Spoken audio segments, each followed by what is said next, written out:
이 저녁에 우리에게 주시는 말씀 고린도전서 9장 1절에서 18절입니다. 고린도전서 9장 1절에서 18절.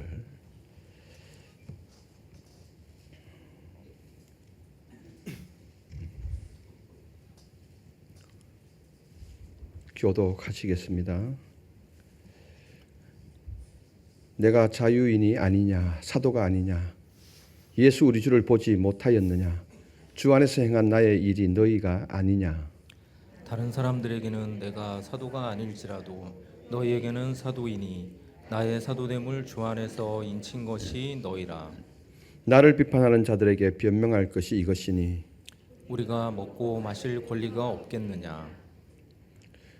우리가 다른 사도들과 주의 형제들과 게바와 같이 믿음에 자매된 아내를 데리고 다닐 권리가 없겠느냐.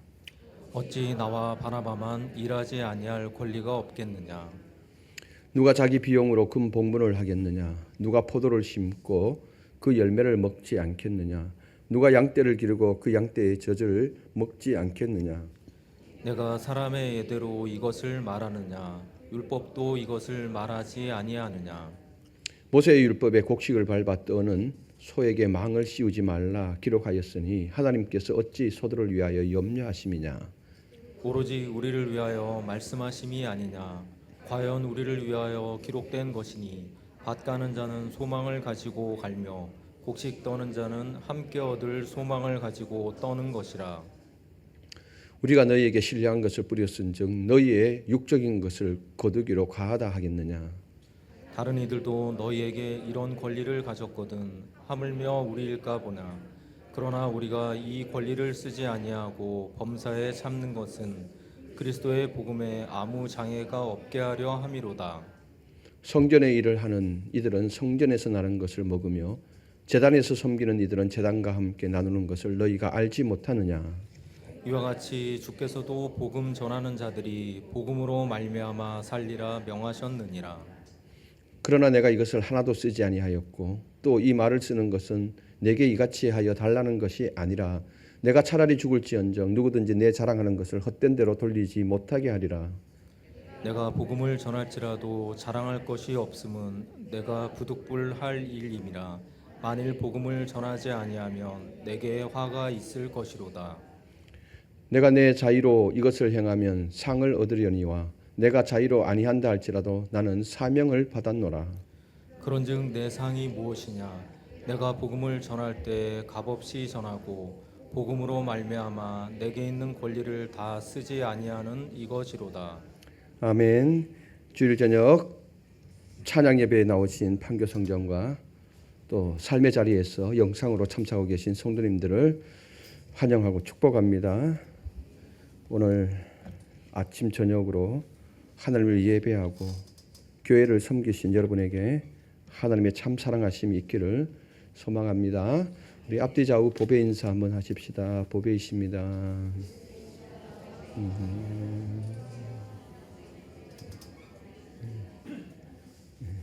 건성으로 하지 말고 얼굴에 보배라는 진심을 담아서 여러분 보배이십니다. 우리가 예전에는 권리란 말을 잘 쓰지는 않았습니다. 권리. 불편해도 손해를 봐도 자신의 권리를 주장 못하고 눌린 채 살아왔죠. 사회 상황이 그랬으니까. 그래서 어떤 억울한 일을 당해도 또 일은 열심히 했는데 거기에 대한 대가가 주어지지 않더라도 나의 권리를 뚜렷이 주장을 못했습니다.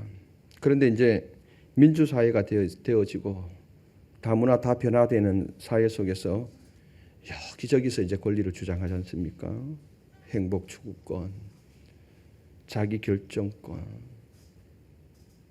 조망권, 인권, 노동권, 소수 인권, 표현의 자유, 알 권리, 법 속에서 존재하는 권리가 너무 많습니다. 그게 나쁘다는 건 아니죠. 당연히 권리를 존중받아야 되죠. 이게 불필요한 것은 아니지만 사실 따지고 보면 이 나라 경제가 이렇게 세워진 것은 기성세대가 권리를 주장하지 못하고 희생한 부분에 대해서는 어느 정도 인정을 해줘야 되죠. 제가 이런 말 하면 막 꼰대라고 또 이야기할 수도 있어요. 아닙니다. 눈에 보이는 거거든 이거는.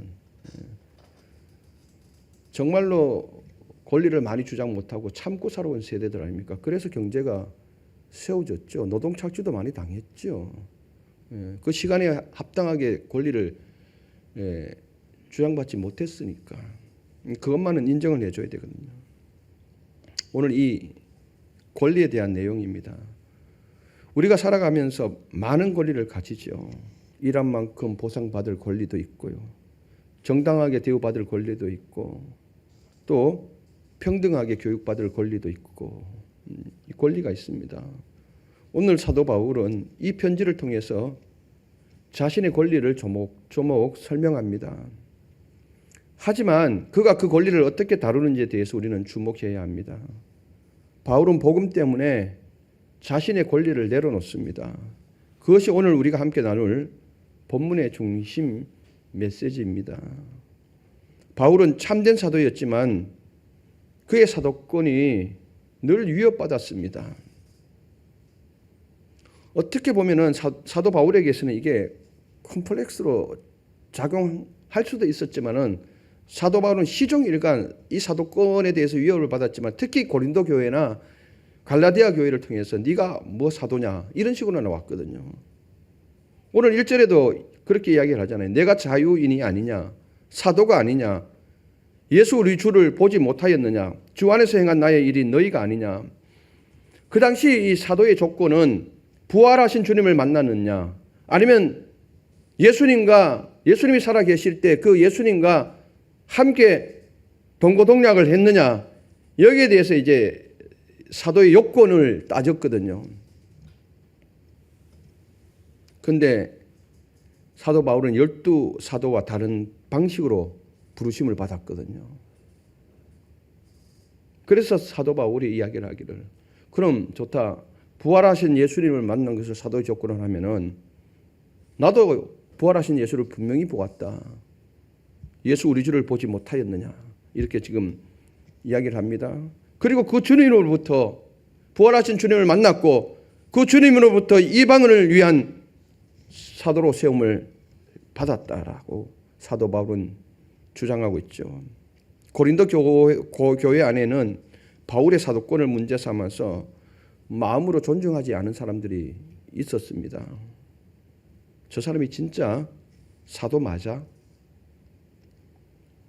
예루살렘 12제자 중에 속한 것도 아니었잖아. 그런데 어떻게 사도가 될 수 있어? 어떤 사람도 이렇게 이야기합니다. 글은 좀 쓰는 것 같은데 말은 좀 약하네. 사도 바울이 언변이 약간 좀 부족했던 것 같아요. 한번 찾아보고 가실까요? 고린도후서 10장 10절에 아마 그 말씀이 나오는데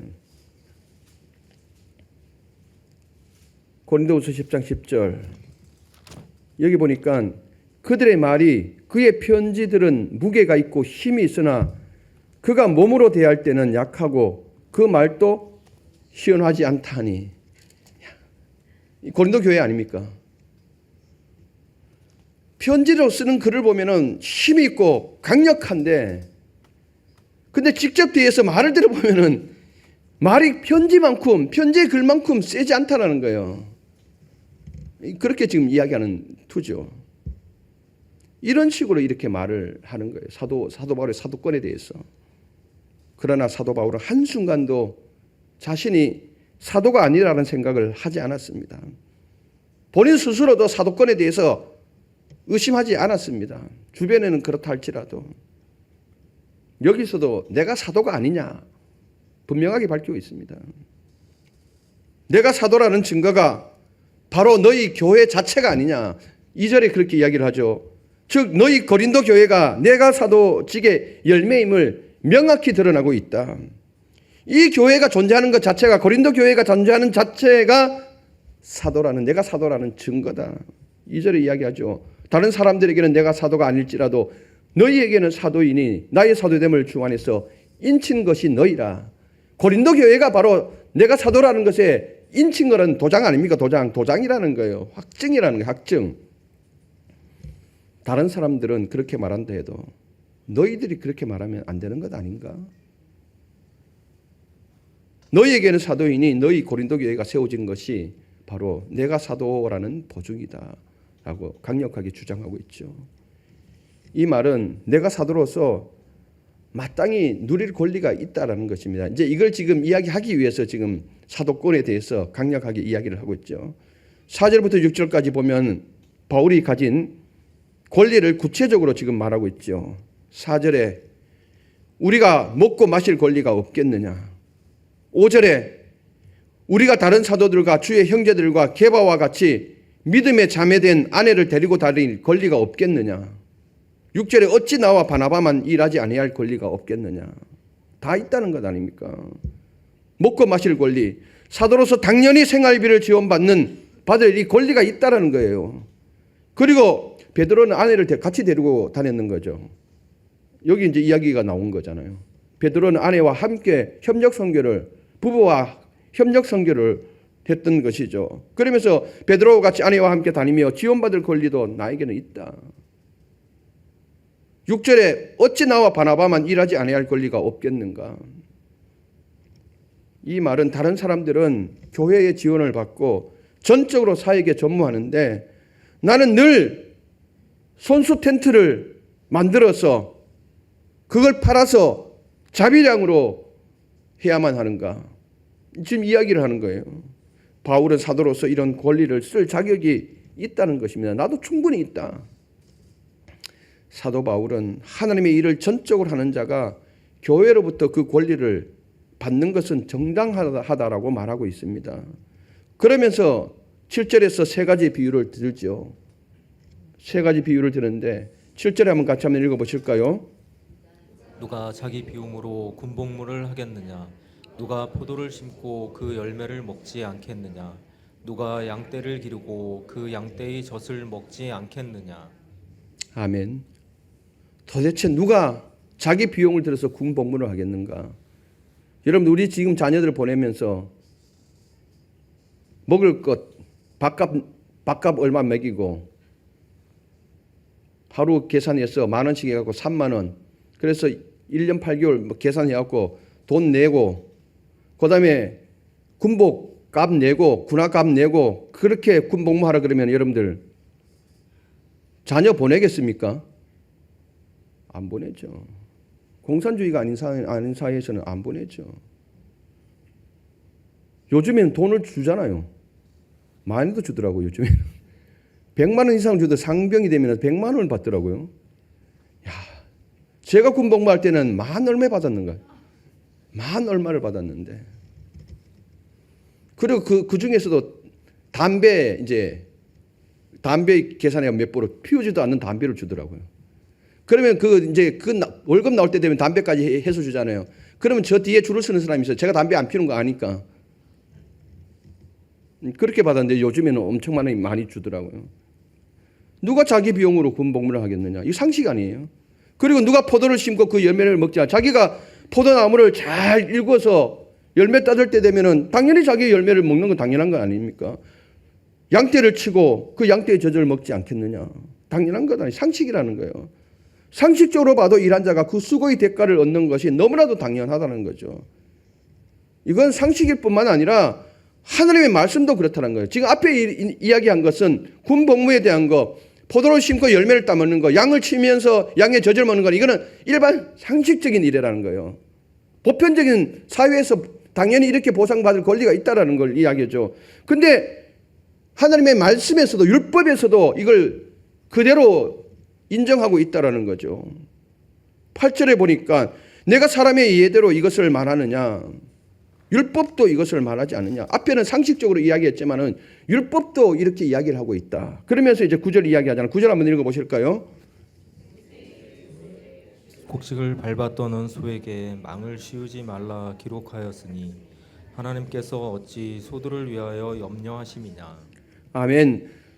사도 바울은 이제 신명기 25장 4절 말씀을 가지고 옵니다. 가지고 와서 인용을 하죠. 소가 타작을 하면서 돌아다닐 때 밟고 있는 이제 소가 이제 그 곡식들이 있으면 소가 이제 그걸 밟고 지나가거든요. 그러면 이 피가 이제 벗겨지거든요.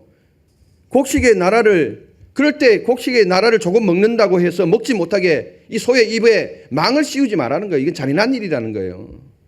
그러면 곡식을 털 때 소가 자기도 그것을 일하고 있기 때문에 당연히 먹을 권리가 있다라는 거예요. 그러면은 이게 하느님께서 이게 소들을 위해서 염려한 것이냐? 아니라는 거예요. 사람을 위한 거예요. 소도 동물도 이렇게 대우를 해줘야 되는 것은 분명한 사실인데 그러면 사람은 마땅하다는 거잖아요. 그걸 지금 사도 바울이 이야기하는 거예요. 물론 소도 포함되지만 실은 원리가 사람을 위한 거라는 거죠. 특별히 복음을 위해 수고하는 이들에게 적용된다는 것을 말하고 있습니다. 11절에 분명하게 이야기하잖아요. 우리가 너희에게 신령한 것을 뿌렸은즉, 신령한 것을 뿌렸다는 것, 신령한 것은 복음을 말하잖아요. 하나님의 말씀과 복음을 너희에게 전해 주었은즉 너희의 육적인 것을 거두기로 가하다가 하겠느냐? 물질적인 지원을 받는 것이 지나친 일이겠느냐? 지금 이제 고린도 교회 교인들에게 지금 이야기를 하고 있는 것입니다. 이 말은 영적인 것을 복음을 나눠준 자가 육적인 도움을 받는 것이 불합리한 일이 아니라는 뜻입니다. 오히려 복음을 위해서 전념하도록 지원하는 것이 성도들에게는 더 유익으로 돌아온다는 것이죠. 제가 이 말씀을 이제 준비하면서 생각을 해봤죠. 어떤 게 더 유익일까? 이렇죠. 만약에 제가 어떤 살아가는데 신경을 써야 된다 그러면은 분명히 설교 중에 한 부분은 뻥커가 납니다. 여러분들에게 여쭤보겠습니다. 제가 생활에 신경을 많이 써서 메시지 전하는데 메시지가 그냥 시원치 않게, 지금도 잘 전하는 건 아니지만은 시원치 않게 메시지가 전하는 것이 낫겠습니까? 아니면 여기에 집중해서 그래도 그나마 더 좋은 꼴을 먹는 게 낫겠습니까? 사도 바울이 그렇게 지금 이야기하는 거예요. 내가 여기에 전념적으로 신경을 써서 복음이 더 확산되는 것이 너희들을 위한 것 아니냐. 나를 위한 것이 아니라는 거예요. 너희들을 위한 것이 아니냐. 당연히 권리가 있다는 거죠. 14절은 더 분명하죠. 이와 같이 주께서도 복음을 전하는 자들이 복음으로 말미암아 살리라 명하셨다. 나가 이야기한 것이 아니라 우리 주님께서도 분명하게 이렇게 말씀을 하셨다라는 겁니다. 예수께서도 복음을 전하는 자들이 복음을 통해 생활을 공급받는 것을 옳다고 말씀하셨음을 확인합니다. 자, 그러면 여기까지 결론은 분명하지 않습니까? 분명하죠. 바울에게는 사도로서 마땅히 생활비 그리고 선교를 위해서 그 비용을 받을 권리가 있다라고 말했습니다. 성경도 인정하고 세상 상식도 인정하고 예수님도 지금 인정하고 있음을 말합니다. 삼중으로 강화를 했죠. 예. 바울이 왜 이렇게까지 말하는 걸까요? 정말 그 권리를 쓰기 위함일까요? 아니면 지금이라도 너희들 이때까지 못 줬으니까 소급해서 지금까지 못 든 이 선교 비용을 지원해 달라는 뜻일까요? 아니죠. 사도 바울은 그 당연한 권리마저 쓰지 않았다라고 밝히고 있습니다. 12절 한번 같이 읽어보실게요. 12절. 다른 이들도 너희에게 이런 권리를 가졌거든 하물며 우리일까 보냐. 그러나 우리가 이 권리를 쓰지 아니하고 범사에 참는 것은 그리스도의 복음에 아무 장애가 없게 하려 함이로다. 아멘. 다른 사도들도 이 권리를 가져서 이 권리대로 사용했다. 부담 없이. 그런데 하물며 우리일까 봐. 우리도 당연히 이길 수 있다. 그러나 이 권리를 쓰지 아니했다. 뭐 때문에요? 참는 것이 그리스도의 복음에 아무 장애가 없게 하려고 내가 이 권리를 쓰지 않았다라는 거죠. 권리가 없어서가 아니라 복음의 장애가 될까 봐 내가 스스로 그 권리를 포기했다라고 지금 이야기합니다. 자신이 전한 복음이 막힐까 봐 그 권리를 요구하지 않았다는 겁니다.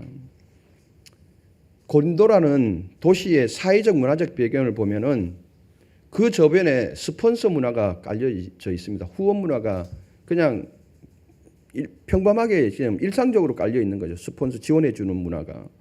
그래서 고린도는 돈과 성공, 후원자, 체면이 매우 중요했던 도시입니다. 능력 있는 사람을 돈 많은 사람이 섭외를 합니다. 언변이 좋은 사람들, 철학자들, 사상가들, 막 말 솜씨가 뛰어난 사람들을 이렇게 눈여겨보고 있다가 돈 많은 사람이 이 사람을 섭외를 해서 스폰서가 되어줍니다. 그러니까 엄청나게 잘 지원을 해주는 거죠. 그래서 일종의 그 스폰서가 되어지면은 이 스폰서 후원을 받은 사람은 그 언변으로 그 사람의 편이 되어줘야 하는 것이죠. 어떤 일이 있을 때. 그래 언변으로 이 사람의 약점까지도 다 덮어주는 거예요. 약점을 장점으로 막 이야기하는 이런 식으로. 그래 일종의 백문화, 스폰서 문화, 줄서기 문화가 상당히 있었던 거죠. 그래서 그 시대의 연설가, 철학자, 지식인들은 사람들 앞에서 말 잘하고 그 대가로 후원을 두둑하게 받았던 것이죠. 그리고 그 후원자들에게 잘 보일 수밖에 없었던 것이죠. 왜냐하면 후원이 두둑하다 보니까, 스폰서가 세다 보니까.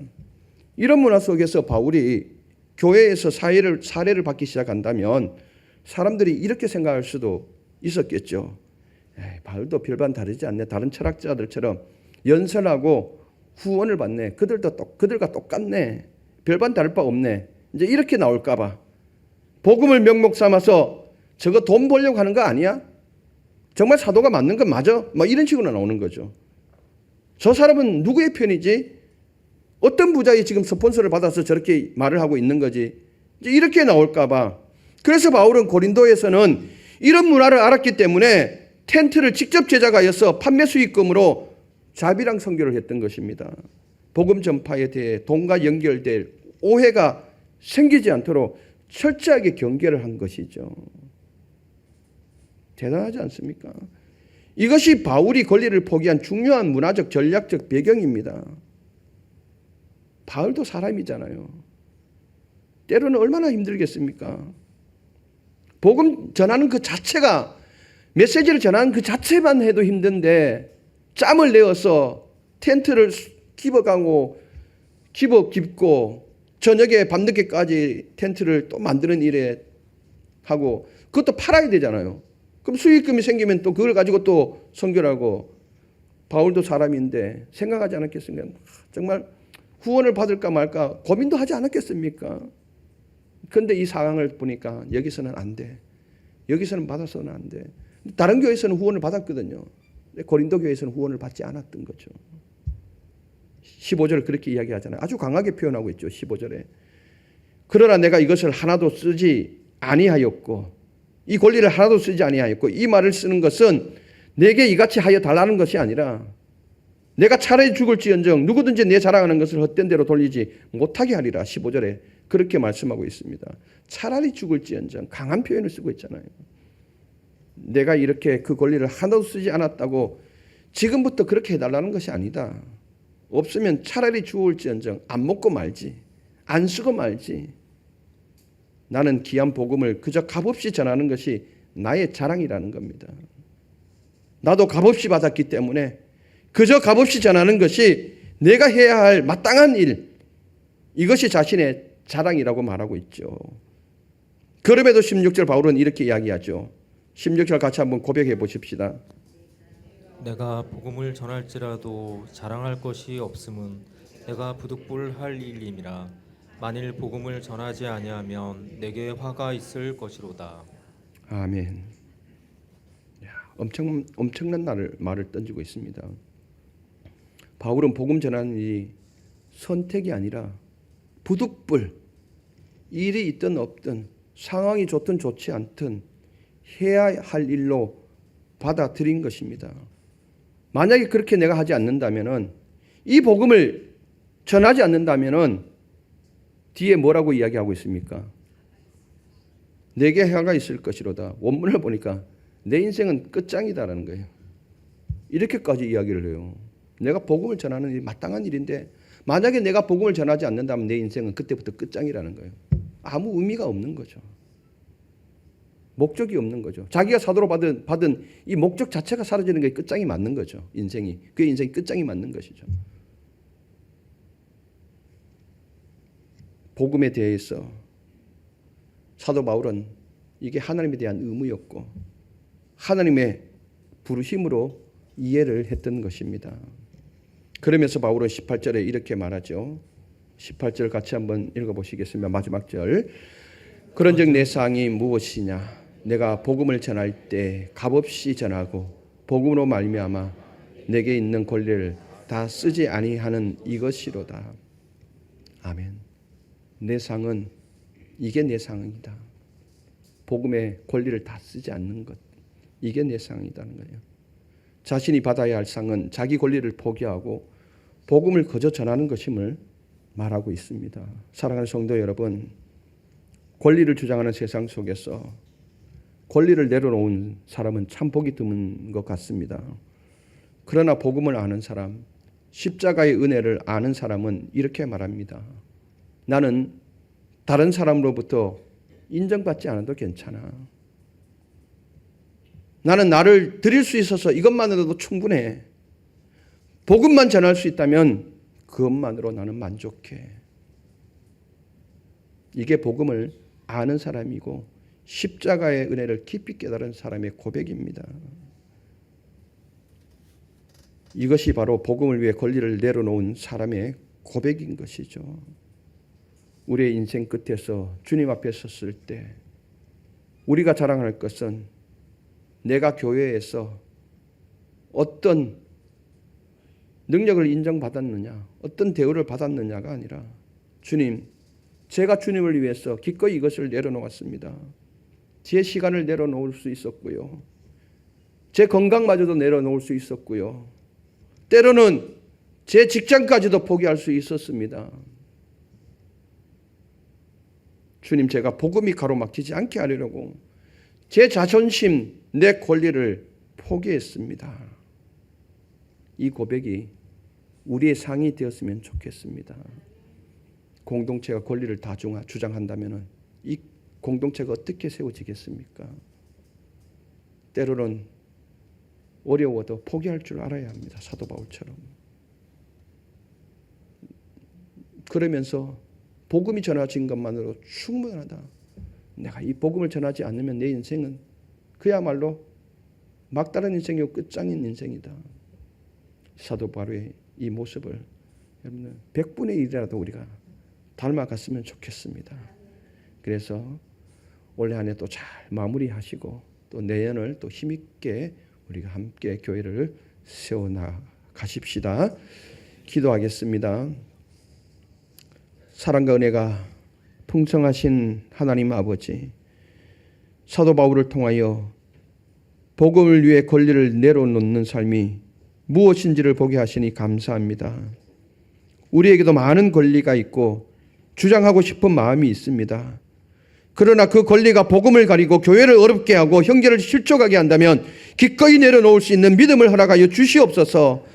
나를 높이기보다 복음을 드러내게 하시고 내 유익을 구하기보다 형제 자매의 유익을 구하게 하여 주시옵소서. 바울처럼 복음을 위해 참으며 복음을 위해 희생하며 복음을 위해 기꺼이 손해보는 삶을 살게 하옵소서. 우리의 이런 작은 헌신을 통하여 주님의 복음이 더 밝게 빛나게 하시고 많은 영혼이 주께로 돌아오게 하옵소서. 귀한 예물을 하나님께 올려드립니다. 이 예물을 받아 흠량하여 주시고 드리는 손길을 주님께서 기억하여 주시고 은혜 넘치는 삶으로 이끌어 주시옵소서. 감사하며 예수 그리스도 이름으로 기도드리옵나이다. 아멘.